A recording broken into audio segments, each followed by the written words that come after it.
आगामी दिन रही।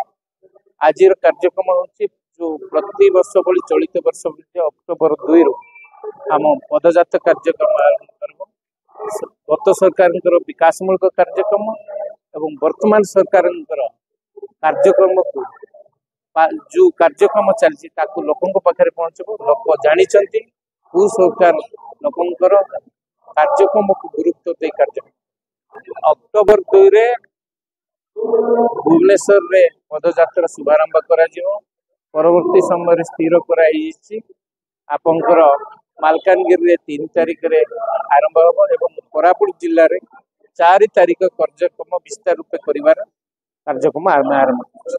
लक्ष्मी बस माननीय मुख्यमंत्री गोटे दूरदृष्टि संपन्न कार्यक्रम जो द्वारा स्वल्प मूल्य सुलभ मूल्य छात्र छात्री ठार आरंभ कर माँ मैंने तार उपकार करते। आज से बस रंग परिवर्तन कर विभिन्न प्रकार कार्यक्रम से केवल रंग परिवर्तन कर 40 दिन में 45,000 कोटी ऋण आनिला नुआ योजना आम देखिपार ओडावासी। तेणु माननीय मुख्यमंत्री नेतृत्व में आम कोरापुट जिले में पाखापाखि 100 कोटी ऊर्ध्व योजना एप्रुवाल हो कार्य कर सुजोग भी ए सरकार दे। तेणु यही सब कार्य को नहीं आम लोकों पाखे पहुंचा।